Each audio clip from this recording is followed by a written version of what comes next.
biglang nagbago ka na? Eh, di ba kanina katulong pa kitang naghahanap sa sapatos ni Zoe?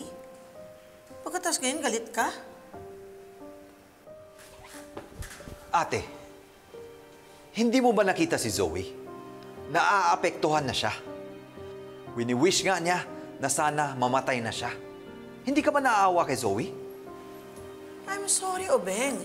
Pero feeling ko kasi talaga may kinalaman si Zoe sa nangyari kay Papa. Siguro hindi mo na-feel yun kasi nabubulagan ka sa mga drama niya sa'yo eh. Eh ako hindi. Ate, alam ko nagigilty ka dahil wala tayong nagawa para iligtas si Papa. Pero huwag mo naman gawing panakip-butas si Zoe para lang mabawasan yung guilt na nararamdaman mo.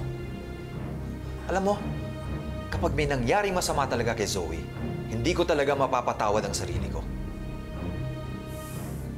Alam mo, ate, how I wish your daughter were alive.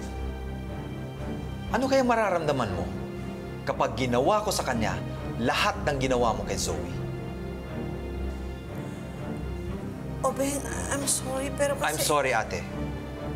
Pero, mas mabuti siguro wag muna tayo mag-usap. Can you just leave me alone?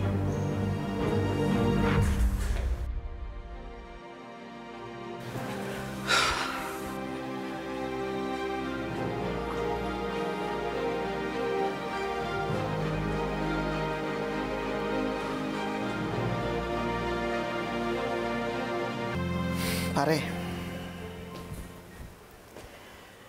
mukhang nagkasagutan kayo ni Giselle, ha? Hindi ka na nasanay sa kapatid mo. Alam mo namang mainit ang dugo niya pagdating sa mag-ina mo. Pare, naiintindihan ko kung naiinis siya kay Zoe. Pero para idiin siya sa pulis na may kinalaman siya sa krimen, that's too much. Kaya nga lumalayo ng loob sa amin ni Zoe. Napansin ko nga yan. Absent nga siya lately, eh. She's going through a lot, Ray. I just hope na pagkatapos nito, hindi na siya papahirapan ni ate. Well, I don't think so. Hindi naman katulad ni Moira ang kapatid mo, eh. Well, I hope so.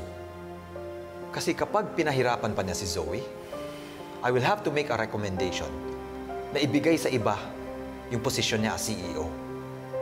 Pare, RJ, relax ka lang. Don't make big decisions, lalo na't emotional ka. Wala pa nga nangyayari, gumagawa ka na ng parusa para sa kapatid mo. Pare, ngayon pa ba kayong mag-aaway kung kailan comatose ang father ninyo?